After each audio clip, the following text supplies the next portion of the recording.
ಜೈ ಹೆದರಿ ಕಂಡು ಮಾವನನ್ನ ಮಾತಾಡ್ತಾ ಹಾಗೆ ಬರ್ತೀಯಲ್ಲ? ಹಾಗೇನಿಲ್ಲ ಮಾಮ, ಮನದಲ್ಲಿ ಯಾವುದೋ ಒಂದು ಚಿಂತೆ ಪೇಡಂಭೂತದಂತೆ ಕಾಡುತ್ತಿತ್ತು.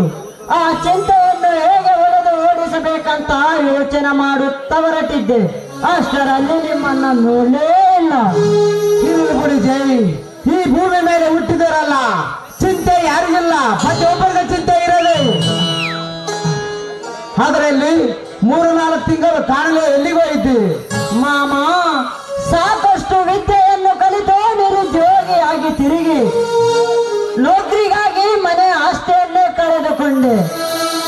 ಕೊನೆಗೆ ಬೆಂಗಳೂರಿನಲ್ಲಿ PSI ನೌಕರಿಗಾಗಿ 2 ಲಕ್ಷ ಹಣ ಕೊಟ್ಟು ಆ ಹಣನೂ ವಾಪಸ್ ಬರಲಿಲ್ಲ, ನೌಕರಿನೂ ಬರಲಿಲ್ಲ. ಅದನ್ನೇ ಚಿಂತೆ ಮಾಡುತ್ತಾ 3-4 ತಿಂಗಳು ಹೊರಬಿಟ್ಟು ಹೋಗಿದ್ದೆ ಮಾಮ. ಬಿಡಿ ಜೈ, ಈ ಭೂಮಿ ಮೇಲೆ ಹುಟ್ಟಿದರಲ್ಲ, ಎಂತ ಹುಚ್ಚರಪ್ಪ ನೀನು. ಕೂನ ಪರಿಚಯ ಇಲ್ಲವರ ಕೈಯಲ್ಲಿ ಅಷ್ಟೊಂದು ದುಡ್ಡು ಕೊಡ್ತಾರ? ನೋಡಪ್ಪ, ಇನ್ನು ಮುಂದೆ ಈ ನೌಕರಿ ಆಸೆಯನ್ನು ಬಿಟ್ಟು ಈ ಭೂಮಿ ತಾಯಿಯಲ್ಲಿ ಮಣ್ಣಿನ ಮಗನಾಗಿ ದುಡಿದು ಮಣ್ಣಿನ ಬೆಳೆಯನ್ನ ಬೆಳೆದು ಅಂತ ನೌಕರಿ ಅಂತರ ಅನ್ನ ಬಿಚ್ಚ ನೀಡಬಾರದು ಮಾಮ. ನನಗೂ ಆಗಿ ದುಡಿದು ಅರಸನಾಗಿ ಉಣಬೇಕೆನ್ನುವ ಆಸೆ ಸಾಕಷ್ಟಿದೆ. ಆದರೆ ನಂಬಿದ ಭೂಮಿ ತಾಯಿ ಸಹಿತ ಈ ಊರ ಗೌಡರ ಕೈಯಲ್ಲಿದೆ. ಅದನ್ನು ಕೇಳಲು ಹೋದರೆ ಸಾಯಿಸುವ ಬೆದರಿಕೆ ಹಾಕುತ್ತಾರೆ. ಅದಕ್ಕೆ ಎಲ್ಲವನ್ನು ಕಳೆದುಕೊಂಡು ಈ ಸಮಾಜದಲ್ಲಿ ನಿರ್ಗತಿಕನಾಗಿ ತಿರುಗುತ್ತಿದ್ದೇನೆ. ನೋಡು ವಿಜಯ್, ಆ ಗೌಡರ ಕೈಯಲ್ಲಿ ನಿನ್ನಷ್ಟು ಆಸಿಲ್ಲ. ನಮ್ಮ ಹಳ್ಳಿ ಪ್ರತಿಯೊಬ್ಬ ರೈತರ ಆಸೆ ಅವನ ಕೈ ವಶದಲ್ಲೈತೆ. ಅದಷ್ಟೇ ಅಲ್ಲ, ನಿನ್ನ ಮಾವ 40 ಎಕರೆ ಆಯ್ತು ಸಹಿತ ಅವರು ಕಬ್ಜದಲ್ಲೇ ಇದ್ದಾರ. ನಾನು ಸಾಕಷ್ಟು ಸಾರಿ ಮಾಮ, ಅಷ್ಟೊಂದು ಆಸ್ತಿ ಅವನ ಕಬ್ಜದಲ್ಲಿ ಬಿಟ್ಟು ನೀವೇಕೆ ಸುಮ್ಮನೆ ಕೊಡುತ್ತಿರುವಿರಿ? ಹೋಗಿ ಕೇಳಬಾರದು? ನಾನು ಸಾಕಷ್ಟು ಸಾರಿ ಹೋಗಿ ಕೇಳಿ ಬಂದ್ರಿ ಜೈ. ಹಾ ಗೌಡ, ನನ್ನ ತಂದೆ ನಿನ್ನ ತಂದೆ ನಮ್ಮ ಹತ್ರ ಸಾಕು ಹಣ ಹೊಂದಿಸಿದುಕೊಂಡು ನಿಮ್ಮ ಆಸೆಯನ್ನು ನಾನು ಕರೆದು ಬರೆದು ಕೊಟ್ಟಿದ್ದೇನೆ ಅಂತ ಹೇಳ್ತಾನೆ. ಅಂದರೆ ನಿಮ್ಮ ಆಸ್ತಿ ಆ ಗೌಡನ ಹೆಸರಲ್ಲ ಖರೀದಾಗಿದವ?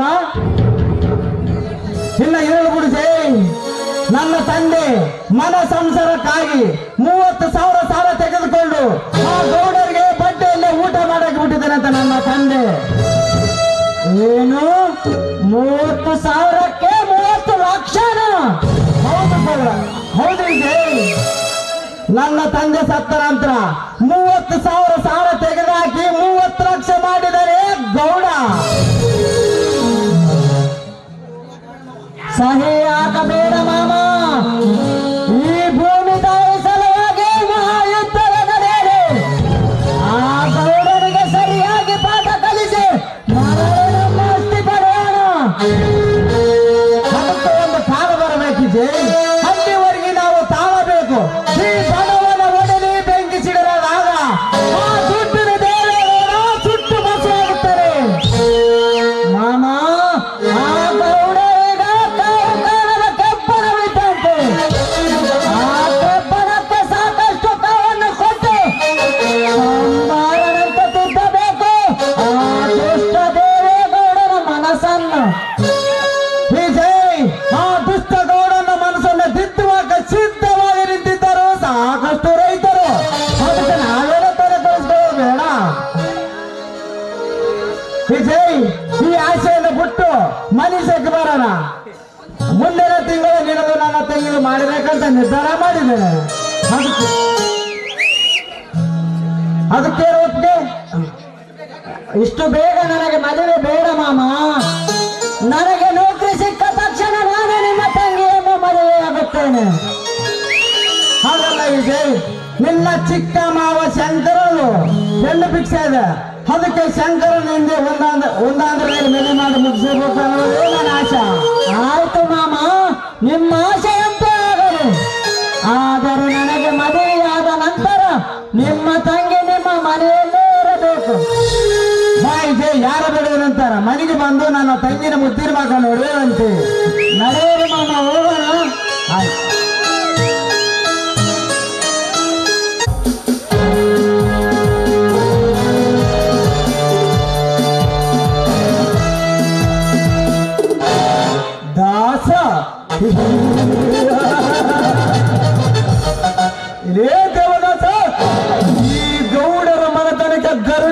ಹಾರಿ ಬಂದು ಗಂಟೆ ಗಂಟೆ ಜಂಬಗೊತ್ತಿಕೊಂಡು ಮಿಂಚಿನಂತ ಆಗಮಿಸಿ ಸಿಡಿಲಿನಂತ ಮಾತನಾಡುವುದೇ ಕತ್ತೆ.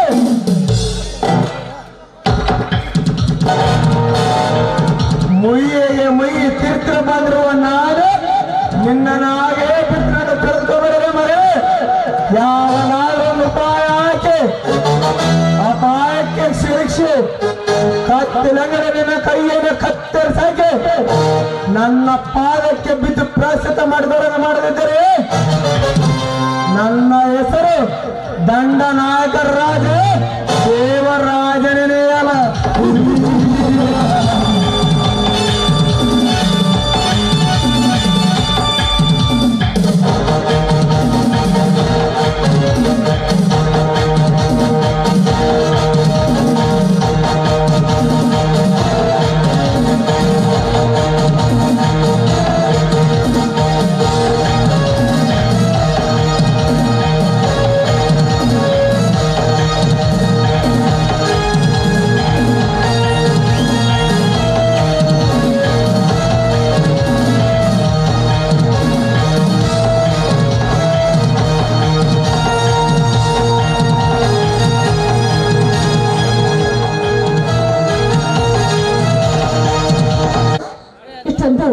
ಆರ್ಭಟದಿಂದ ನಗ್ತಾ ಇದ್ದೀರಲ್ಲ, ಇದೇನು ಕೋಪದ ನಗು ಇಲ್ಲ ಆನಂದದ ನಗು? ಕೋಪ ನಿರ್ಮಲ, ನಿನ್ನಂತ ಸಂತೋಷ ಕೊಡುವ ಸಂಗಾತಿ ಸದಾ ನನ್ನ ಸಂಗಡಿ ಇರುವಾಗ ನಾನೇಕ ಕೋಪಗಳಲ್ಲಿ ಬಾರೇವನ ಮಾಂದಾರನು. ನಿಂತ್ಕೊಳ್ಳಿ, ಬಂದ ತಕ್ಷಣ ಎಲ್ಲ ಬೂಸ್ಕೊಂಡ್ ಬಿಡ್ಬೇಡಿ. ನಿಮ್ಗೊಂದು ವಿಷಯ ತಿಳಿಸ್ಬೇಕಾಗಿದೆ. ವಿಷಯನ ಹೇಳ ನಿರ್ಮಲ, ಹೇಳದು. ನೋಡಿ, ನನ್ನ ನಿಮ್ಮ ಮಂತ್ರದ ಮಧ್ಯೆ ಯಾವತ್ತು ವಿರಸ ಇದೆ. ಸ್ವಲ್ಪ ಸ್ವಲ್ಪ ಕೆಲಸಕ್ಕೆ ನಿಮ್ಮಣ್ಣ ನಮ್ಮ ಅಣ್ಣನ ಮೇಲೆ ಹಗೆತನ ಸಾಧಿಸ್ತಾರೆ. ನಾ ಏನಾದ್ರೂ ಹೆಚ್ಚು ಕಡಿಮೆ ಆದ್ರೆ ನನ್ನ ಜೀವನದ ಗತಿ ಏನು? ಹುಚ್ಚಿ, ಇದಕ್ಕೆ ನೀನ್ಯಾಕೆ ಚಿಂತಿಸ್ತಿರುವೆ? ಹಗೆತನವನ್ನ ಸಾಧಿಸಿರೋ ನನ್ನ ಅಣ್ಣನಿಗೆ ನಾನು ಬುದ್ಧಿ ಹೇಳಿ ಈ ನಿನ್ನ ಅಣ್ಣನಿಗೆ ಕೈ ಕಾಲಿಡಿದು ಎರಡು ಮನೆತ ವೈರಿಗಳನ್ನು ಒಂದು ಮಾಡಿ ಒಳ್ಳೆ ಸಂಬಂಧ ಬೆಳೆಸೋಣ. ಅದು ಹೇಗೆ ಸಾಧ್ಯ? ನೀವು ಶ್ರೀಮಂತರು, ನಾವು ಬಡವರು. ನನ್ನನ್ನ ನಿಮ್ಮ ಮನೆಯನ್ನ ತಪ್ಪಿಸ್ಕೋದಕ್ಕೆ ಒಪ್ಕೋಬೇಕಲ್ಲ? ಅವನ ಒಪ್ಪಿಗೆ ಯಾರಿಗೆ ಬೇಕು ನಿರ್ಮಲ? ನನಗೆ ಬೇಕಾಗಿರುವುದು ನೀನು. ನಿನ್ನ ಸಲುವಾಗಿ ಅವನ ಮಾತು ಮೀರಾದರೂ ನಾನು ನಿನ್ನ ಕೊರಳಿಗೆ ತಾಳಿ ಕಟ್ಟುತ್ತೇನೆ. ಇದು ಸತ್ಯ ದೇವರಾಜ್? ಯಾಕೆ ನಿರ್ಮಲ, ಇವರು ಶ್ರೀಮಂತರು ನನ್ನನ್ನ ಪ್ರೀತಿ ಮಾಡ್ತಾರ ನಾಟಕ ಮಾಡಿ ತಮ್ಮ ಆಸೆ ಈಡೇರಿದ ಮೇಲೆ ಕೈ ಕಟ್ಟುತ್ತಾರೆ ಎಂಬ ಅನುಮಾನನ? ಹಾಗೇನಿಲ್ಲ. ನನ್ನನ್ನ ಹೂವಿನಂತೆ ಬೆಳೆಸಿದ ನನ್ನ ಅಣ್ಣಂದರ ಬಂಗಾರದ ಗುಣವನ್ನು ಅರಿಯದೆ ಈ ಹೇಸಿ ಮನಸ್ಸಿನ ಮಾತು ಕೇಳಿ ನನ್ನ ಹೃದಯ ನನಗೆ ಕೊಟ್ಟಿದ್ದೇನೆ. ನಾಳೆ ಏನಾದ್ರೂ ಹೆಚ್ಚು ಕಡಿಮೆ ಆಗಿ ಶಿವಶಂಕರ ತಂಗಿ ನಿಮ್ಮ ಸೂಳೆ ಅಂತ ಈ ಸಮಾಜ ಜನರು ಆಡ್ಕೊಳ್ಳೋದಾದ್ರೆ? ನೋಡು ನಿರ್ಮಲ, ಮನದಲ್ಲಿ ಏನೇನೋ ತಪ್ಪು ಕಲ್ಪನೆ ಭಾವಿಸೋಬೇಡ. ನೀನು ಬಡವಿ ಎಂದು ಗೊತ್ತಿದ್ದೆ ನಾನು ನಿನ್ನನ್ನು ಪ್ರೀತಿಸಿದ್ದು. ಈ ನಿನ್ನ ಗುಣ, ನಿನ್ನ ನಡಕೆ, ಈ ನಿನ್ನ ಸೌಂದರ್ಯ ಸಿರೆ ಶ್ರೀಮಂತರಿಗೆ ನಿನ್ನ ಬರಬೇಕು ಹೇಳು. ಮೇಲಾಗಿ ಈ ಪ್ರೀತಿಗೆ ಬಡವ ಶ್ರೀಮಂತ ಮೇಲು ಕೀಳೆಂಬ ಭಾವನೆಗಳಿರೋದಿಲ್ಲ. ಎರಡು ಜೀವಿಗಳ ಮನಸ್ಸಿನಿಂದ ಕಟ್ಟಿ ಶಿಖರದ ಎತ್ತರ ಬೆಳೆಸಿದೆ ಈ ಪ್ರೀತಿ. ಹೌದು, ಹಿಂದೆ ಶಹಜಾನ್ ತಾನು ಪ್ರೀತಿ ಮಾಡಿದ ಮಮತಾಗೋಸ್ಕರ ಪ್ರೀತಿಯಿಂದ ಆ ನೆನಪಿಗೋಸ್ಕರ ತಾಜ್ ಮಹಲನ್ನೇ ಕಟ್ಟಿದ್ದನಂತೆ. ಆದ್ರೆ ನಿನ್ನ ಪ್ರೀತಿಗೋಸ್ಕರ ತಾಜ್ ಮಹಲ್ ಕಟ್ಟೋದನ್ ಬೇಕಾಗಿಲ್ಲ. ಪ್ರೀತಿಯಿಂದ ನನ್ನ ಕಣ್ಣಿಗೆ ತಾಳಿ ಕಟ್ಟಿದ್ರೆ ಸಾಕು. ನಿರ್ಮಲ, ನನ್ನ ದೇಹದ ಸುಖವನ್ನು ಸವಿದು ನನಗೆ ತಾಳಿ ಕಟ್ಟುತ್ತಾನಲ್ಲ ಎಂಬ ಆ ವಿಶ್ವಾಸ ನಿನಗಿದ್ದರೆ ಈಗಲೇ ನಾನು ನಿನ್ನ ಕೊರಳಿಗೆ ತಾಳಿ ಕಟ್ಟುತ್ತೇನೆ. ಹಾ, ಈಗ ಬೇಡ. 2 ಮಂತಿಂದವರು ಒಪ್ಪಿಗೆಯನ್ನ ನೀಡಿ ಚಪ್ರ ಹಾಕಿಸಿ ಹಸಿ ಮಣ್ಣನ್ನೇ ಏರಿ ನಾವು ಸಪ್ತಪದಿ ತುಳಿದು ಗುರುವಿನ ಆಶೀರ್ವಾದ ಪಡೆದು ಆಗ ನನ್ನ ಕಡೆ ನೀವು ತಾಳಿ ಕಟ್ಟಿದರಂತೆ. ಹಾಗಾದ್ರೆ ಎಲ್ಲಾ ಒಪ್ಪಿಗೆಯ ಮೇಲೆ ಮುತ್ತಿನ ಮಳೆ ಸುರಿಯಲಿ ನಿನ್ನ ಮನೆ ದರ್ಶನ ಸ್ಥಳವಾಗಿ. ಆಯ್ತು ರಾಜ, ನಿನ್ ಸೇವೆಯಾಗಲಿ. ಬನ್ನಿ ಹಾಗಾದ್ರೆ.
ನಿರ್ಮಲಾ, ನೀ ಹಾಡಿ ಪ್ರೀತಿ ಆಳದಿಂದ ನನ್ನ ಮನಸ್ಸು ತಣಿಸಿದೆ. ಕಾಮದ ಮದ ಉಬ್ಬೇರು ಹುಚ್ಚನಾಗಿರುವ ಇನ್ನ ರಾಜನಿಗೆ ಈ ನಿನ್ನ ದೇಹದ ರುಚಿಯನ್ನು ತೋರಿಸಿ ಈ ನಿನ್ನ ಪ್ರಿಯಕರ ದೇಹವನ್ನೇ ತಣಿಸಬಾರದೆ. ದೇವರಾಜ್, ನಾನು ಬಂದು ಬಹಳ ಹೊತ್ತಾಯ್ತು. ನಾನೆಲ್ಲ ಹೋಗ್ತೀನಿ. ನನ್ನ ಅಣ್ಣಂದ್ರು ಬಂದ್ರೆ ನಿರ್ಮಲಾ, ಊರಾಚೆ ಒಂದು ಗುಡ್ಡದ ಕಡೆಗೆ ಒಂದು ಗುಡಿಸಲೇ ಇದೆ, ಅಲ್ಲಿ ಯಾರೂ ಬರುವುದಿಲ್ಲ. ಬಾ ಹೋಗೋಣ.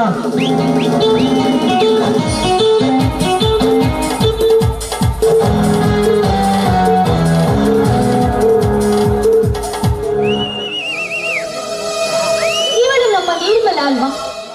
ಯಾಕೆ ಒಬ್ಬ ಗಂಡಸಿನ ಜೊತೆ ಹೋಗುತ್ತಿದ್ದಾಳೆ? ಇವಳು ಏನಾದ್ರೂ ಅವರ ಮಾತಿಗೆ ಮೋಸ ಹೋಗುತ್ತಿದ್ದಾಳ? ಕಾಲು ಜಾರಿ ನಿಂತಿದ್ದಾಳೆ.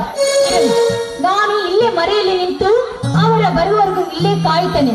ಅವಳಿಗೆ ಸರಿಯಾದ ದಾರಿಗೆ ತರುತ್ತೇನೆ.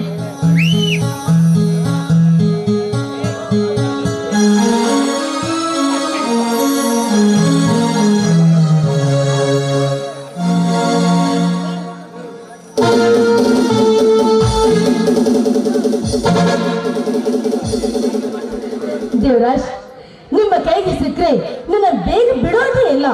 ನಾನು ಬಂದು ಆಗ್ಲೇ 2 ಗಂಟೆ ಆಯ್ತು. ನಮ್ಮ ಅಣ್ಣಂದು ಕೇಳಿದ್ರೆ ನಾನು ಏನಂತ ಹೇಳಬೇಕು? ನಿರ್ಮಲಾ, ಇದು ನಮ್ಮಂತ ಪ್ರೇಮಗಳಿಗೆ ಕಾಮನ್.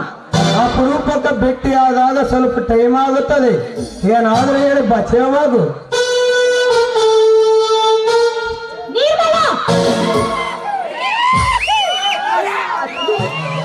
ಯಾಕಮ್ಮ? ಯಾಕೆ? ಓ, ಆದರ್ಶ ತಂಗಿಯನ್ನು ಪಡೆದ ನಮ್ಮ ಜನ್ಮಕ್ಕೆ ಸಾರ್ಥಕ ಎಂದು ಹೇಳ್ತಿದ್ದ ಆ ನಿಮ್ಮ ಅಣ್ಣನ ತಾಯಿಗೆ ಮರ್ಯಾದೆಗೆ ಮಸಿ ಮಾಡಬೇಕೆಂದುಕೊಂಡಿರುವೆಯಾ?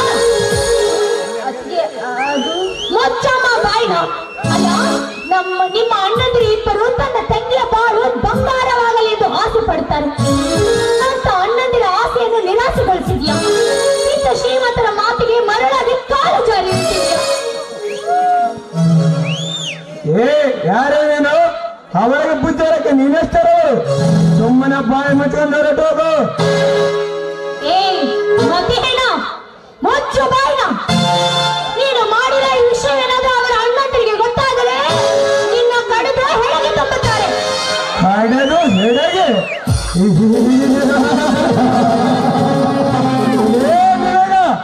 ಇವ್ರ ಅಣ್ಣಂದ್ರೆ ನನ್ನನ್ನು ಕಡೆಗೆ ಹೆಡೆ ತುಂಬದಕ್ಕೆ ನಾನು ತಪ್ಪು ಕೆಲಸ ಮಾಡಿದ್ದೇನೆ.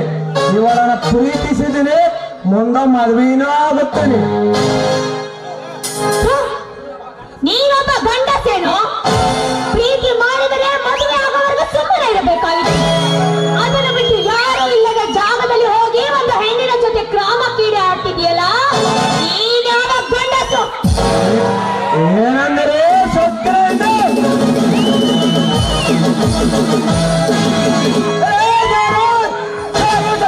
ಕೈಯನ್ನು ನಿನ್ನ ಹತ್ತಿರ ಕೈಯನ್ನು ಕತ್ತರಿಸಿ ಬಿಡ್ತೀನಿ. ಹಾರಾಡಬೇಡ. ಹಾರಾಡಿದ್ರೆ ರಕ್ಷಣೆಯನ್ನು ಕತ್ತನ್ನು ಕಡಿದು ರಕ್ತವನ್ನು ಘಟ ಘಟ ಕುಡಿದ ಬಿಡ್ತೀನಿ. ರಕ್ತವನ್ನು ಶಂಕರ್, ಈ ದೇವರಾಜನ ರಕ್ತ ಕುಡಿಯ ಗಂಡಸು ಈ ಭೂಮಿ ಮೇಲೆ ಹುಟ್ಟಿಲ್ಲ, ಹೆಣ್ಣ ಮಂದ ಹುಟ್ಟಲೋ ಇಲ್ಲ. ಸುಮ್ಮನೆ ವಿರುದ್ಧವರೇ ಬಡಬಾಯಿ ಹಳ್ಳಿಯಲ್ಲಿ ನಡೆಸ್ತಿರುವ ನಿಮ್ಮ ದರ್ಪದ ಪಾಲಿಕೆಯನ್ನು ಪುಡಿ ಪುಡಿ ಮಾಡಿ ನಿನ್ನ ಶಿವ ಕರೆದು ರಕ್ತವನ್ನು ಕುಡಿಯ ಶಿವಶಂಕರ ಅಂತೀನಿ. ಧೂಳಿಪಟ ಮಾಡು. ಏ ಶಂಕರ್, ಈ ದೇವರಾಜನ ದರ್ಪವನ್ನು ಧೂಳಿಪಟ ಮಾಡೋದಕ್ಕಿಂತ ಮುಂದೆ ಈ ನಿನ್ನ ಸೈರ್ಯ ಧೈರ್ಯವನ್ನು ದಮಿಷಗೊಳಿಸಿ ನಮ್ಮ ದುಡ್ಡಿನ ಬಾಳಿಕೆಯನ್ನು ಮೆಪ್ಪಡಿಸಿ ಷಂಡರಂತ ನನ್ನ ಪಾಲಕ್ಕೆ ಬರುವಂತೆ ಮಾಡಬೇಕಾಗುತ್ತದೆ. ಹಾಗೆ ನಿಮ್ಮ ಅಪ್ಪನಿಂದಲೂ ಸಾಧ್ಯವಿಲ್ಲ ದೇವರಾಜ್. ನಿನ್ನ ಪಾಲಕ್ಕೆ ಬೀಳಲು ಈ ಶಂಕರ ಹೇಳಿಯಲ್ಲ. ಕರುನಾಡು ಕನ್ನಡಿಯರು ಕೆಚ್ಚನ್ನ ಚಾಗಿ ಇತಿಹಾಸದ ಒಂದೊಂದು ಪುಟದಲ್ಲಿ ವೀರನಾಗಿ ಮೆರೆದ ಕ್ರಾಂತಿವೀರ ಸಂಗೊಳ್ಳಿ ರಾಯರನ್ನಾಡಿ ದಾರಿ ಕ್ರಾಂತಿಯ ಭೂಮಿ ಇದು. ತೋರಿಸಲು ಬಂದ ನಿಮ್ಮಂತ ದುಷ್ಟ ಸಾರಿ ವೇಗದಿಂದ ಹಿಂಚಿ ಚಾಯಿ ಕಡಿದು ಮಿಂಚಿ ಮೆರೆಯ ಹಿಂದೂಸ್ತಾನದ ಹುಲಿ ನಾನು. ಹಿಂದೂಸ್ತಾನದ ಹುಲಿ? ಏ ಹಿಂದೂಸ್ತಾನದ ಹುಲಿ ಎಂದು ಗರ್ಜಿಸೋ ಗೂಬೆ, ನಿನ್ನಂತ ಹುಲಿಗೆ ಯಾವ ಪಂಜರಲ್ಲ ಎನ್ನಬೇಕೆಂದರು ಈ ದೇವರಾಜನ ಚೆನ್ನಾಗಿ ಗೊತ್ತು. ಮತ್ತೊಂದು ಗರ್ವದಿಂದ ಮಾತನಾಡಲೇ ಶ್ರೀಮಂತ. ನಿನ್ನಂತ ಭೋಗದ ಪಂಜರವನ್ನು ಹಿಡಿದರು ಆ ಪಂಜರವನ್ನು ಅರಿದು ಒಗೆದು ನಿನ್ನ ಗಂಟಲವನ್ನು ಸೀಳಿ ಕೆಟ್ಟ ರಕ್ತವೇ ಕುಡಿಯ ಬಿಡಲರೇ ಈ ಶಂಕರ. ಕುಡಿಯಲೇ?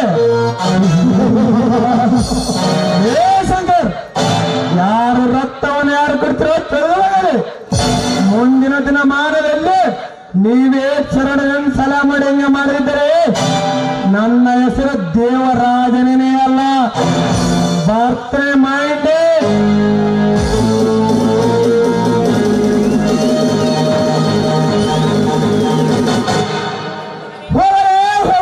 ಹತ್ತದ ನಮ್ಮ ಮನೆಯ ಮಕ್ಕಳ ಕೈ ಎತ್ತಿ ನನಗೆ ಎಚ್ಚರಿಕೆ ನೋಡ್ತೇ ಕದಿಮ ನೀದ ಅವನು ಯಾಕೆ ನಿನ್ನ ಮೇಲೆ ಕೈ ಎತ್ತಿದ? ಅಯ್ಯೋ ದೇವರೇ, ಇಲ್ಲಿ ನಡೆದ ಘಟನೆಯನ್ನು ಶಂಕರವರಿಗೆ ಹೇಳಿಬಿಡಲ್ಲ. ಚೇಚೆ ಬೇಡ. ಮೊದಲೇ ಅವರು ಕೋಪಿಷ್ಟರು. ಇವರ ತಂಗಿಯ ವಿಷಯವೇನಾದರೂ ಅವರಿಗೆ ಗೊತ್ತಾದರೆ ಇವರು ತಂಗಿಯನ್ನು ಸಾಯಿಸಿ ಬಿಡುತ್ತಾರೆ. ಅವಳಿಗೆ ನಾನು ಬುದ್ಧಿವಾದ ಹೇಳ್ತೀನಿ. ಯಾಕೆ ನೀವೇರ ಆ ದುಷ್ಟನ ಕನ್ಯೆ ಬಾರಿಸಿ ನಿನ್ನ ಮೇಲೆ ಕೈ ಎತ್ತಿದ? ನೀನು ಸುಮ್ಮನೆ ಆಗಿಬಿಟ್ಟಿಯಲ್ಲ ನಿರ್ಮಲಾ. ನೀನಾದರೂ ಹೇಳಮ್ಮ, ಅಣ್ಣ ಶಂಕರ್, ನಾನು ಹೇಳ್ತೀನಿ ಅದೇನಾಯ್ತು ಅಂತ. ನಾನು ನಿರ್ಮಲ ಹೀಗೆ ದಾರಿಯಲ್ಲಿ ಬರಬೇಕಾದರೆ ಆ ದೇವರ ಸೈಡ್ಗೆ ಹೋಗದೆ ಎದೆ ಮೇಲೆ ಬಂದ. ಅದಕ್ಕೆ ನನಗೆ ಕೋಪ ಬಂದು ಅವನ ಕೆನ್ನೆಗೆ ಸರಿಯಾಗಿ ಬಾರಿಸಿದೆ. ಅದೇ ಕೋಪವನ್ನು ತಾಳಲಾರದೆ ಅವನು ನನ್ನ ಮೇಲೆ ಕೈ ಎತ್ತಲು ಬಂದ. ಅಷ್ಟೇ ಅಷ್ಟೇ ಅಲ್ವೇನು ನಿರ್ಮಲ? ಹೌದತ್ತಿಗೆ. ನೋಡಿ ನಿವೇದಿತಾ, ಆ ದುಷ್ಟನ ಕಣ್ಣಿಗೆ ಬಾರಿಸಿ ಒಳ್ಳೆಯದನ್ನ ಮಾಡಿದ್ಯ. ಸ್ವಲ್ಪ ಸರಿಗಳಿಂದ ಮಾತನಾಡಿದ್ರೆ ಕೆಟ್ಟ ಕಾಮ ಕಣ್ಣಾದ ಕಾಮ ಪಿಚಾಚಿಯವನು. ನಿರ್ಮಲ, ನೀನು ಮನೆಗೆ ರೇಡಮ್ಮ, ನಾನು ನಿಮ್ಮೊಟ್ಟಿಗೆ ಹೊಲದ ಕಡೆಗೆ ಸುತ್ತಾಡಿಕೊಂಡು ಬರ್ತೀನಿ. ಆಯ್ತಣ್ಣ. ನಿರ್ಮಲ, ಧೈರ್ಯವಾಗಿ ಹೋಗು. ನಿಮ್ಮಣ್ಣ ನಾನೇನು ಹೇಳೋದಿಲ್ಲ. ಈಗೇನು ನಿವೇದಿತಾ?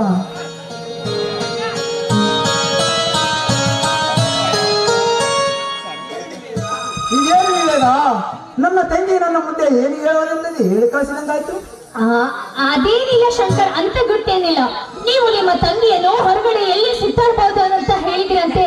ಅವಳಿಗೆ ಮನೆಯಲ್ಲಿ ಕುಳಿತು ಸುಮ್ಮನೆ ಬೇಜಾರಾಗಿತ್ತು. ಅದಕ್ಕೆ ಅವಳನ್ನ ಕರೆದುಕೊಂಡು ಸುತ್ತಾಡೋಣ ಅಂತ ಬಂದೆ.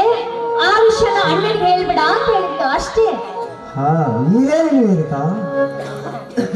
ನನ್ನ ಮುಂದೆ ಏನು ಹೇಳೋದೆಂದಂತೆ ಹೇಳಿ ಕಳಿಸಿದಂಗಾಯ್ತು. ನಮ್ಮಿಂದ ಮುಚ್ಚಿಕೊಳ್ಳೋದು ಗುಟ್ಟೇನಾದ್ರೂ ಇದೆಯಾ? ಅಂತ ಗುಟ್ಟೇನಿಲ್ಲ ಶಂಕರ್. ಅಂತ ಹಾಗೆ ನೀವೆಲ್ಲೂ ಹೋಗ್ಬೇಡ ಅಂತ ಹೇಳಿದ್ಕೆ ನಾನು ಅವಳಿಗೆ ಸುಳ್ಳು ಹೇಳ್ತಾ ಇದ್ದೆ ಅಷ್ಟೇ. ಓಹೋ, ಈ ವಿಷಯನಾ?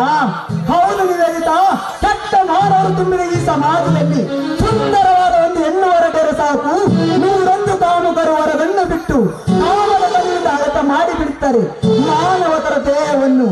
ಅದಕ್ಕೆ ಗರ್ವಸ್ತ್ರ ಮನೆತನದ ಮನೆ ಹೆಣ್ಣನ್ನು ಮನೆ ಬಾಗಿಲಿ ದಾಟಿಸೋದಕ್ಕೆ ಹೆದರಿಕೆ ಬರ್ತದೆ ಈ ಕಲಿಯುಗದಲ್ಲಿ. ಶಂಕರ್, ಹೆಣ್ಣಿನ ಮನುಷ್ಯ ಶುದ್ಧವಾಗಿದ್ದರೆ ಶೂಳಗೆರೆಯಲು ಮನೆ ಕಟ್ಟಬಹುದು ಅಂತ ಹಿರಿಯರು ಹೇಳಿಲ್ಲವೇ? ನೋಡಿದ ನಿಮ್ಮಂತ ಗಟ್ಟಿ ಮನಸ್ಸನ್ನು ಹಿಡಿದು ಗರತಿಯಾಗಿ ಬಾಳಬೇಕೆಂದು ಪಣ ತೊಟ್ಟು ನಿಂತರು. ನಿಮ್ಮಂತ ಗಟ್ಟಿಯಾದ ಮನಸ್ಸನ್ನು ಕಾಮವೆಂಬ ಆಯದಿಂದ ಪುಡಿ ಪುಡಿ ಮಾಡಿ ಹಾಡಿ ಹಾಡಿಗೆ ನಿಮ್ಮ ಮಾನ ಮರ್ಯಾದವನ್ನು ಸಂಚಿಂದ ಸೋತಾಗುತ್ತಿರುತ್ತಿರುವ ಶ್ರೀಮಂತ ಕತ್ತೆಗಳು ಸಾಕಷ್ಟು ತುಂಬಿದ್ದಾರೆ ಈ ಸಮಾಜದಲ್ಲಿ. ಅದಕ್ಕೆ ಅಂತ ಶ್ರೀಮಂತರ ಕಣ್ಣಿಗೆ ಬೀಳಿಸದೆ ಈ ಬಡವರ ಪಂಜರೆಯಲ್ಲಿ ಅರಿಗಳಿಗೆ ಆಗಿ ಬೆಳೆಸಿದ್ದೀವಿ ಆ ನನ್ನ ತಂಗಿಯನ್ನು. ನೋಡಿ, ಈ ರೀತಿ ಕೇಳ್ತೀರಂತ ತಪ್ಪು ಕಳೆದುಕೊಳ್ಬೇಡಿ. ಮುದ್ದದಲ್ಲಿ ಸಾಕಿದ ಆ ಪಂಜದ ಅರಿಯನ್ನು ಯಾವ್ದಾದ್ರು ಬೇಟೆಗಾರ ಬಂದು ಬೇಟೆ ಆಡಿಸಿಕೊಂಡು ಹೋದರೆ ಏನ್ ಮಾಡ್ತೀರಾ? ಬೇಟೆಗಾರರು ಬಂದ ಬೇಟೆಗಾರರ ಬೆನ್ನು ಬಾರನ್ನು ಕತ್ತರಿಸಿ ಆ ಬಂಧನ ಮಗನು ಬೆನ್ನನ್ನು ಮುರಿದು ಬುದ್ಧಿ ಕಲಿಸುತ್ತೀನಿ. ಒಂದು ವೇಳೆ ಆ ಮುದ್ದಾದ ಅರಿಗಳಿಗೆ ಬೇಟೆಗಾರನ ಬೆನ್ನತ್ತು ಹೋದರೆ? ಯಾವ ರಾತ್ರಿ ಒಂದು ಆಸೆಯನ್ನು ಹಚ್ಚಿ ನಮ್ಮ ಪಂಜರದಿಂದ ಆರಿಸಿಕೊಂಡು ಹೋದ ತನ್ನ ಸಂಗತಿಯನ್ನ ಇಟ್ಟುಕೊಂಡ ಸರಿ ಇಲ್ಲ ಮಧ್ಯದಲ್ಲಿ ಅರೆಗಳಿ ಅಂದವನ್ನು ನೋಡಿ ಗುಡುಗು ಒಟ್ಟು ಮುಟ್ಟಿಗೆ ಮಾಡಿ ತನ್ನ ಕೈ ಬಿಡಲು ಪ್ರಯತ್ನ ಪಟ್ಟರೆ ಆ ದುಷ್ಟ ಬೇಟೆಗಾರ ವಂಶವನ್ನು ನಿರ್ವಂಶ ಮಾಡಿ ಆ ಭೂಮಿ ಮೇಲೆ ಇಲ್ಲದಂತೆ ಅಳುಕಿಸಿ ಹಾಕುವನು ಈ ಶಂಕರ. ಅಬ್ಬ, ಅಂತೂ ನಿಮ್ಮ ತಂಗಿ ಮೇಲೆ ಪ್ರಾಣವನ್ನೇ ಇಟ್ಕೊಂಡಿದ್ದೀರಾ ಅಂತಾಯ್ತು. ಬನ್ನಿ ಶಂಕರ್, ಹೀಗೆ ತೋಟ ಸುತ್ತಾಡ್ಕೊಂಡು ಹೋಗೋಣ. ಹೊಲಕ್ಕೆ ಹೋಗುವ ಮುನ್ನ ಈ ಕಾಡಿನಲ್ಲಿ ಹಾರಾಡುತ್ತಿರುವ ಹಕ್ಕಿ ಪಕ್ಷಿಯಂತೆ ನೀನು ಕೂಡ ಈ ಶಂಕರನ ಗುಡಿ ಒಂದು ಹಾಡು ಹಾಡಬಾರದು? ಹಾಗೆ ಹಾಗೆ.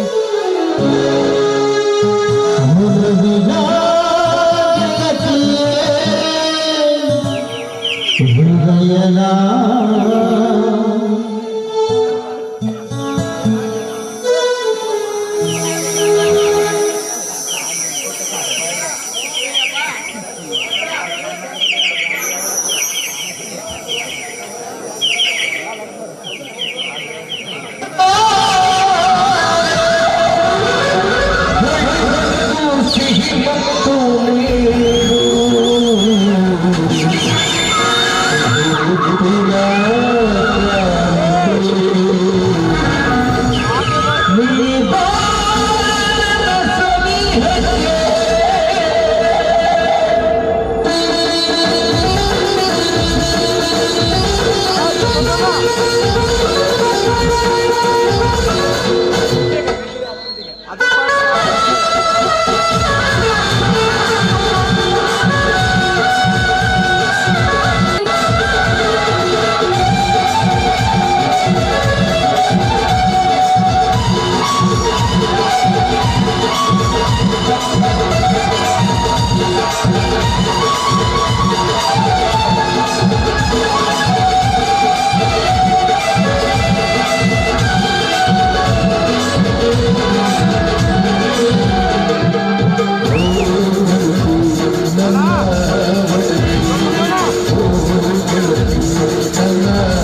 ಶಿವ ಶಂಕರ್ ಮಾಮ.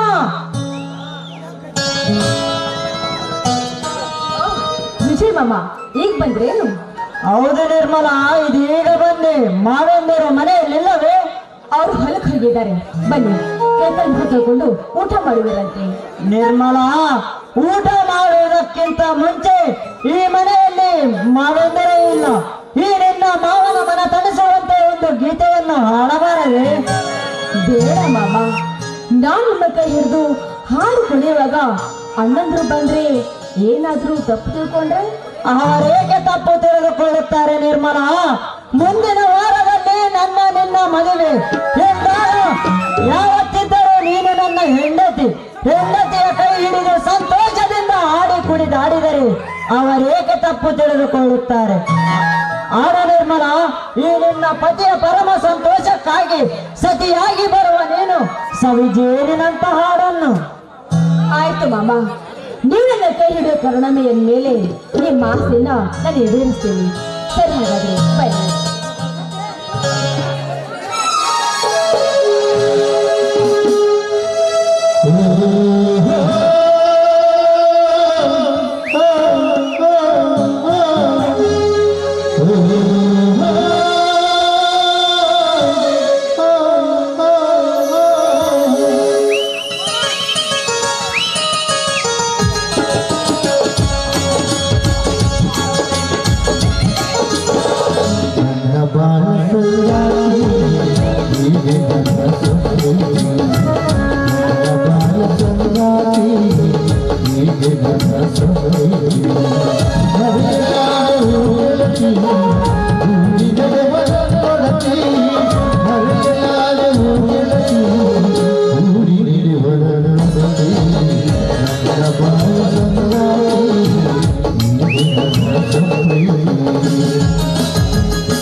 ಆಗ್ತಾ ಇದೆ. ಆಕಾಶ ಭೂಮಿ ಎರಡು ತಂದಿಗೆ ಆಗ್ತಾ ಇದೆ. ಯಾಕೆ ನಿರ್ಮಲ, ಏನಾಯ್ತು? ವಾಂತಿ ಬಂದಾಗ ಆಗ್ತಾ ಇದೆ ಮಾವ. ಹೌದಾ? ಜಾಸ್ತಿಯಾಗಿ ಈ ರೀತಿ ಆಗಬಹುದು. ಬಾ ನಿರ್ಮಲ, ಈಗಲೇ ಹೋಗಿ ಆಸ್ಪತ್ರೆಯಲ್ಲಿ ತೋರಿಸಿಕೊಂಡು ಬರುತ್ತೇನೆ.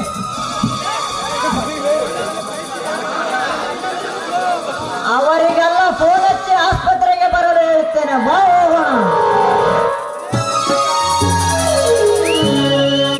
ತಂಗಿ ನಿರ್ಮಲ, ನನ್ನ ತಂಗಿ ಒಳಗಡೆ ಮಾತನ್ನ ಕೊಡ್ತಾರೆ, ಹೊರಗಡೆ ಎಷ್ಟು ನಿಂತು ಓದಿರದೆ ಕೇಳೋದಿಲ್ಲ. ತಂಗಿ ನಿರ್ಮಲ,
ಯಾರೇನ್ರಪ್ಪ ಮನೆಯಾಗ?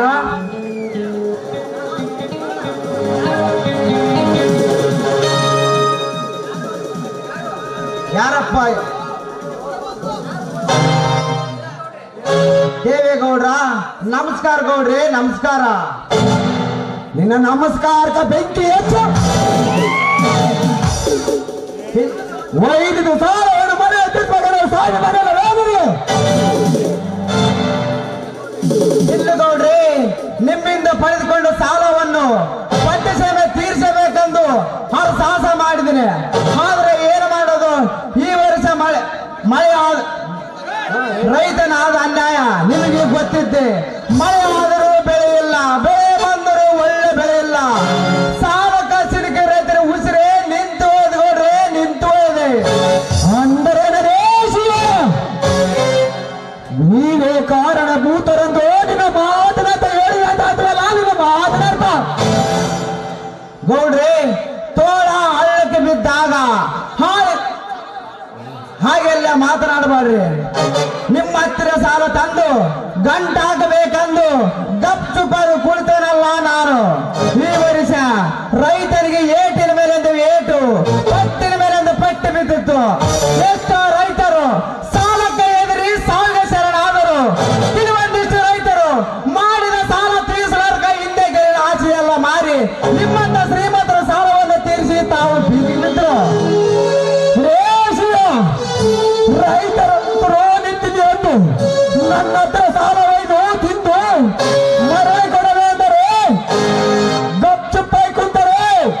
ನಮ್ಮ ಜೀವನ ನಡೆದರೆ ನೀವೆಲ್ಲ ಶ್ರೀಮಂತರೇ.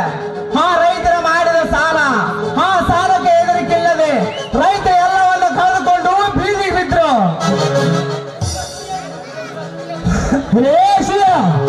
ಗುಡಿಯದೆ ಸೋಮಾರತನ ತಿರುಗಾಡಿ ಸಾಲ ಮಾಡಿ ಸೂರನಂತ ಮೆರೆದಾಡಿ ಇಷ್ಟ ಬಂದಲು ಹಾರಾಡಿ ತೆರಿಗೆ ಜೋಬಿಕಾರಿ ಆದಾಗ ಕೊಟ್ಟ ಸಾಲ ಗಂಟು ಬಿದ್ದಾಗ ಬೀದಿಗಾದ್ರೆ ಬೀಳ್ತಾನೆ, ವಿಕಾರಾಗ್ತಾನೆ. ಗೌಡ್ರೆ, ತೋಳ ಹಳ್ಳಕ್ಕೆ ಬಿದ್ದಾಗ ಹಾರಿಗೊಂದು ಕೊಲ್ಲಿಸಿದಂತೆ ಮಾಡಬಾಡ್ರಿ. ಒಂದೊತ್ತಿನ ಕೂಲಿ ಲೆಕ್ಕ ತಿನ್ನುವ ಪರಿಸ್ಥಿತಿ ಈ ರೈತನಿಗೆ ಬಂದದ ಕಡೆ.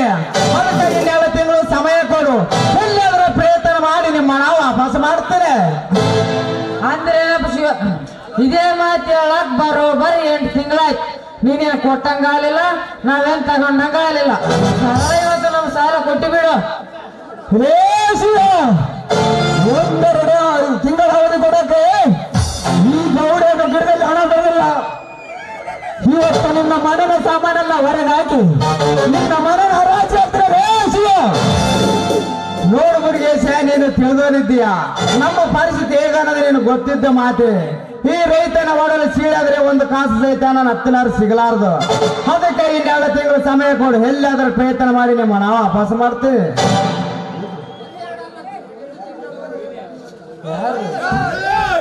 ಒಂದೆರಡು ತಿಂಗಳು ಅವನೇ ಶಿವ ಅವನ ಕೊಡೋದಕ್ಕೆ ಗಿಡಗಳ ಗಿಡಗ ಬೆಳೆದ ಒಳ್ಳೆ ಮಾತನ್ನು ತಾಯಿ ಹೊತ್ತು ನಿನ್ನ ಮನೆಯ ಹೊರಗೆ ಹಾಕಿ ನಿನ್ನ ಮನೆಯ ರಾಜಾಗ್ರೇ ಶಿವ ಯಾರ ಮನೆಯನ್ನ ರಾಜಾಗ್ರ ರಂಗರ್ವ ನೀನು ದುಡ್ಡು ಕೊಟ್ಟರೆ ಹಾಗೆ ಕೊಟ್ಟಿಲ್ಲ. ನಿನ್ನ ದುಡ್ಡು ನಮ್ಮ ಕೈಯ ಸೇರಿದ ತಕ್ಷಣ ಬಡ್ಡಿ ಹಚ್ಚಿದ್ಯಾ. ಆ ಬಡ್ಡೆ ಗುಡ್ಡದ ಎತ್ತರ ಬೆಳೆದು ಎಷ್ಟೋ ಬಡವರು ರೈತರು ನೀವು ಕೊಡ್ತಿರೋ ತಿರುಪಡ ತಾಳದೆ ನೇರು ಹಾಕಿಕೊಂಡು ಸತ್ತು ಹೋಗಿದ್ದಾರೆ. ಹಾಗೆ ದೌರ್ಜನ್ಯ ನಮ್ಮ ಮೇಲೆ ತೋರಿಸಲು ಬಂದರೆ ನಿನ್ನ ಮೇಲೆ ಪೊಲೀಸ್ ಕಂಪ್ಲೇಂಟ್ ಕೊಟ್ಟು ನಿನ್ನ ಕೈಗೆ ಬ್ಲೇಡ್ ಹಾಕ್ಸ್ಬೇಕಾಗುತ್ತದೆ.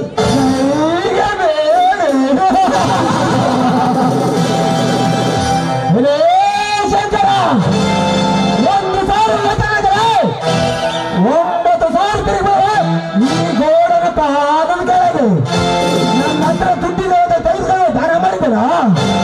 ನೀವೇ ನನ್ನ ಹತ್ರ ಬಂದು ಕೈ ಕಾಲು ಹಿಡಿದು ಮರಳಿ ಕೊಡೋದಕ್ಕೆ ದೇವರ ಕಂಪ್ಲೇಂಟ್ ಎದುರಿಸಿಕೆ ಬಂದಲ್ಲಿ ಬಡ ಸುಟ್ಟು ಪಡೆಯಲ್ಲೇ ಮಗನ ನಿನ್ನ ಸುಟ್ಟು ಆಗುತ್ತದೆ. ಸೂರತನ ಮಾತಾಡುವರೆ ಶ್ರೀಮಂತ ನಿನ್ನಂತ ನಿನ್ನೆಷ್ಟೋ ಅಮಾಯಕರ ಮೇಲೆ ಇಷ್ಟು ದೌರ್ಜನ್ಯವನ್ನು ತೋರಿಸಿ ಅವರ ಆಸ್ತಿಪಾಸ್ತಿ ತ್ಯಾಜಿರಬಹುದು. ಹಾಗನ್ನೇ ಈ ಶಿವಶಂಕರ ಮನೆಗಳನ್ನು ತೋರಿಸಲು ಬಂದರೆ ನಿನ್ನ ದರ್ಪವನ್ನು ಧ್ವಂಸ ಮಾಡಿ ದೇಹವನ್ನು ಈ ಪುಂಡ ಪರಶುರಾಮನಿಂದ ನಿನ್ನ ರುಂಡ ಮುಂಡವನ್ನು ಬೇರ್ಪಡಿಸಬೇಕಾಗುತ್ತದೆ. ಯಾರಿಂದ ಪಾದಕ್ಕಿತ್ತು ಅಂದ್ರೇನಪ್ಪ ತಮ್ಮ, ನಮ್ಮನ್ನೇನ್ ಮರ್ಯಾದೆ ಬಿಟ್ಟು ನಿಂತಾರಂತ ಮಾಡಿ ಏನು ಹಂಗ ನಿಮ್ಮ ಮನೆ ಬಿಟ್ಟು ಹೋಗಾಕ? ಹೇ ಮುರಿಯ ಮುಳುಗೋದ ಎತ್ತಲಾರದರ ಮಾತನಾಡಿ ಈ ಶಂಕರನ ಕೈಯಲ್ಲಿ ಸತ್ತು ಹೋಗಬೇಡ. ಕೋಟಾನುಗಣರ ಸಾಲವನ್ನು ಕೊಟ್ಟು ಸರ್ಕಾರ ರೈತರ ಕಷ್ಟವನ್ನು ಕೊಂದು ಏನು ಕೇಳಲೆಂಬುದು ಕಾಯಿ ಕುಳಿತದೆ. ಸರ್ಕಾರಕ್ಕೆ ಗೊತ್ತಾದ ರೈತರ ಕಷ್ಟ ಸುತ್ತುವತ್ತನ್ನಾಳಿ ಆಡುವ ನಿನಗೆ ಗೊತ್ತಾಗಲಿಲ್ಲವೇ ರೈತರ ಕಷ್ಟ?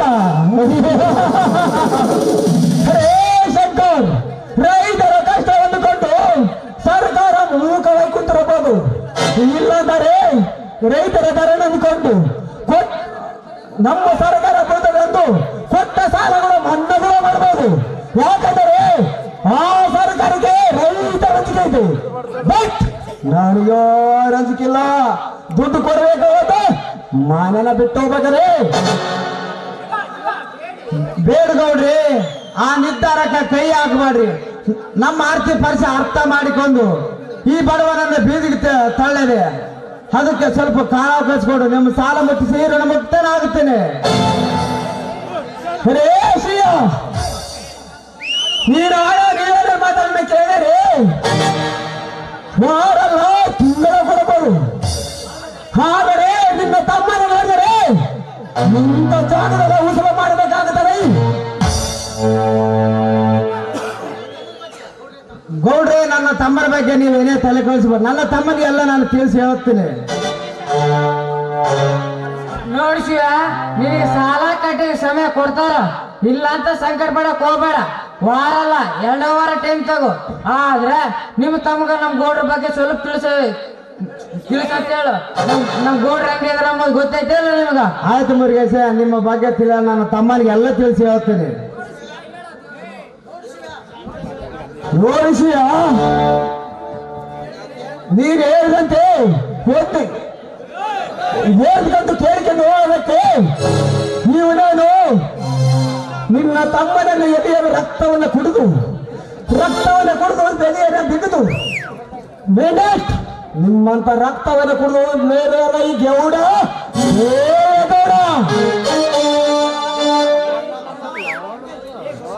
ಗೌಡ ನಿಂತು ಯಾಕೆ ಹೇ ಗೌಡ, ನನ್ನ ಬಗ್ಗೆ ನನ್ನ ಅಣ್ಣನಿಗೆ ಎಚ್ಚರಿಕೆಯನ್ನು ಕೊಟ್ಟು ಚಿಕ್ಕ ನೀರನಂತ ಹೋಗಬೇಡ.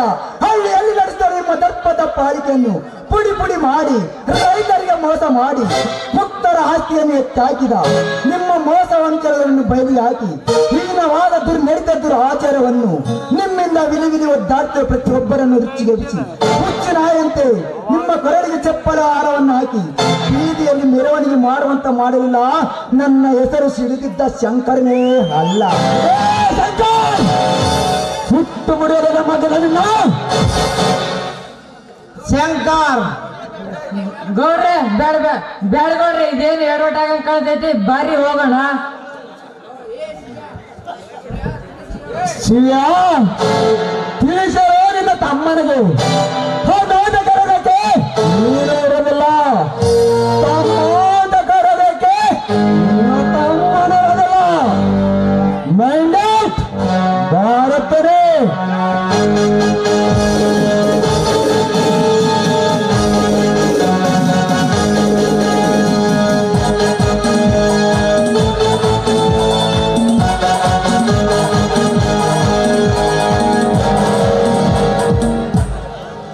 ಶಂಕರ್ ಬಡವರ ಸಿಟ್ಟು ದೌಡಿಗೆ ಮೂಲವಪ್ಪ. ಈ ಊರಿನಲ್ಲಿ ಈ ಊರಿನ ಶ್ರೀಮಂತರೇ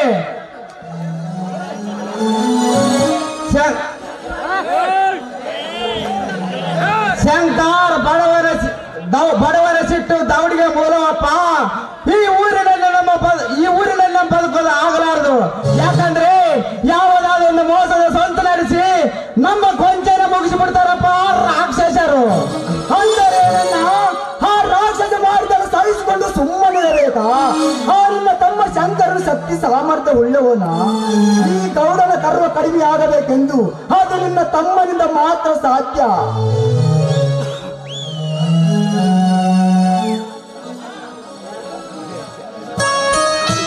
ಶಿವಶಂಕರ್ ಯಾರು? ಯಾರು? ಓಹೋ ಹನುಮಂತ, ಹೌದಾ? ಏನಾದಪ್ಪ ನನ್ನ ತಂಗಿಗೆ? ನಿಮ್ಮ ತಂಗಿನ ವಿಜಯ್ ಹಾಸ್ಪಿಟ್ಲಿಗೆ ಕರ್ಕೊಂಡು ಹೋದ. ಅದಕ್ಕೆ ನನಗೆ ಹೇಳಿದ ನಿಮಗೆ ಹೇಳ ಅಂತ. ಹೌದಾ? ಏನಾಗಿದೆ ನನ್ನ ತಂಗಿಗೆ? ಬಾ ಶಂಕರ್ ಹೋಗೋಣ. ಆಯ್ತು ಬಾಣ ಹೋಗೋಣ.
ಹಾಗಾದರೆ ನಮ್ಮ ಮನೆತನವನ್ನು ಸರ್ವನಾಶ ಮಾಡಿ ನಮ್ಮ ಆಸ್ತಿ ಪಾಸ್ತಿಯನ್ನು ಎತ್ತಿ ಹಾಕಿ ನಮ್ಮ ವಂಶವೇ ನಿರವಂಶವಾಯಿತೆಂದು ಕೈಗೈಸಿ ನಗುತ್ತಿರುವ ಗೌಡ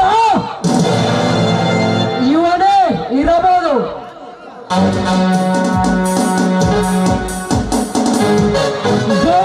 ಗೌಡ ಹಾಗೇನು ಆದರೆ ನಮ್ಮ ಮನೆತನದ ಮೇಲೆ ದುಷ್ಟ ಕಾರ್ಯಗಳು ಮಾಡಿದ್ದೆ ಆದರೆ ನನ್ನ ಅರ್ಥವಾದ ಕತ್ತಿಯಿಂದ ನಿನ್ನ ಕತ್ತನ್ನು ತೆಗೆದು ಭೂಮಿ ತಾಯಿಗೆ ನಿನ್ನ ಪಾಪದ ರಕ್ತ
ಕುಮಾರನನ್ನು ಕೊಲೆ ಮಾಡಿದೆ.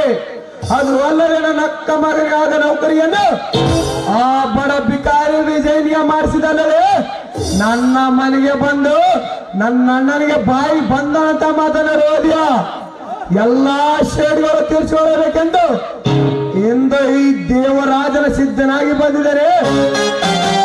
ನಿನ್ನನ್ನು ಎತ್ತಬೇಕೆಂದು ದೇವರಾಜ್ ಈ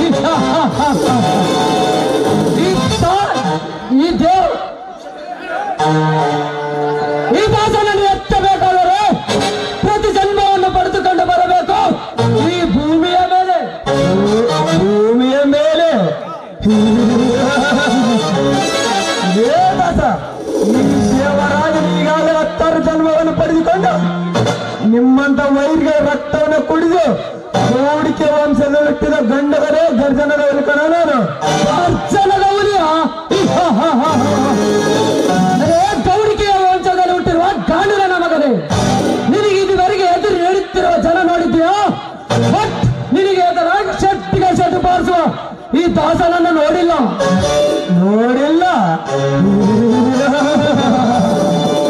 ನೋಡಿದ್ದೀನಿ ಮರೆ, ನಿನ್ನಂತ ಸಾಕಷ್ಟು ರಾಳುಗಳ ನೋಡಿ ಎದೆಸಿ ರಕ್ತವನ್ನು ಕುಡಿದಿರಿ. ರಕ್ತ ಅನಾಯಕರನ್ನು ಬಲಪಸ ಮಾಡಿ ಬಡವರನ್ನು ಬೀದಿಗೆ ತಳ್ಳಿ ರೈತರ ರಕ್ತವನ್ನು ಜಿಗಿಯುವಂತೆ ಏರಿ ಸಿಕ್ಕ ಸಿಕ್ಕಾರನ ಮೋಸದಿಂದ ಕೊಲೆ ಮಾಡಿಸುವ ನೀನಾವ ಸೂರಗಂಡಸು. ತಾಕತ್ತಿದ್ದರೆ ಎದುರಿಗೆ ಎದುರಾಗಿ ನಿಂತು ನೋಡು.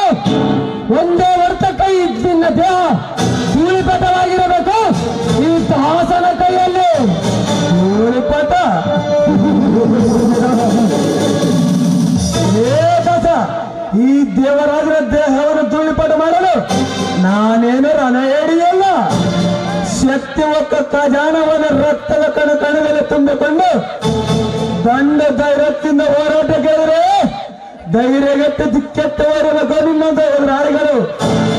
ಏನಂದೆ? ತಾಕತ್ತಿದ್ರೆ ಎದುರಾಗಿ ನೋಡಿ ಅಂದಲ್ಲ. ಈಗ ನೋಡಿ ದೇವರಾಜ ಧೈರ್ಯ ಸಾಧನ ಮಾಡಲೇಪ.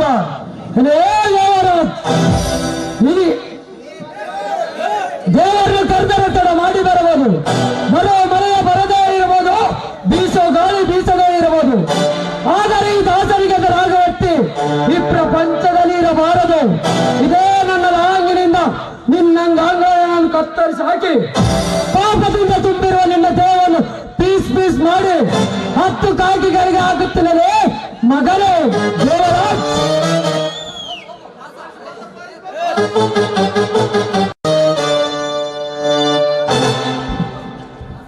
ದಾಸ ನಿಂತ್ಕೋ. ವಿಜಯ್ ನೀನು ಹೌದು ದಾಸ, ಈ ಪಾಪಿಯನ್ನು ಇಷ್ಟು ಬೇಗ ಕೊಲೆ ಮಾಡಬೇಡ. ತುಂಬಿ ತುಳುಕುತ್ತಿರುವ ಇವನ ಪಾಪದ ಮೂಟೆ ಪ್ರತಿಯೊಬ್ಬರಿಗೆ ಗೊತ್ತಾಗಬೇಕು. ಆಗ ಸಮಾಜಕ್ಕೆ ಬೇಡವಾದ ಈ ದುಷ್ಕರ್ಮಿಯ ಕೈಗೆ ನಾನೇ ಬೇಡಿ ಹಾಕಿ ಹೊದ್ದು ಒಳಗೆ ಹಾಕುತ್ತೇನೆ. ಹೊದ್ದು ಒಳಗೆ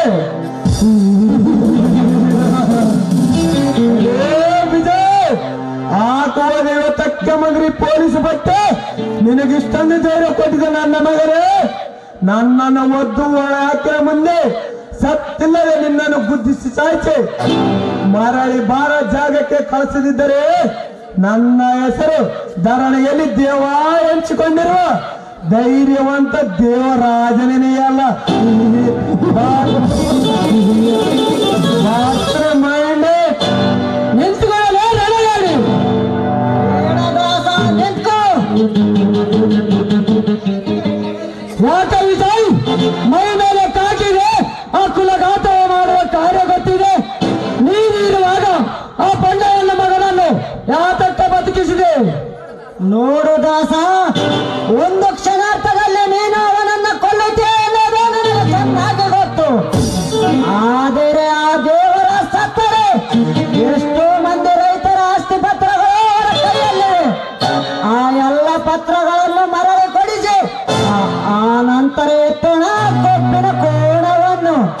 ವಿಜಯ್ ಕಂಡವರ ಆಸ್ತಿಯನ್ನು ಕಸಿದುಕೊಂಡು ಅರಸನಾದ ಮೆರುತ್ತಿರುವ ಆ ದೇವೇಗೌಡರ ಸಹೋದರಿಗೆ ಸವಾಲು ಹಾಕಿ ಆ ನೀಚರಿಂದ ಕಷ್ಟ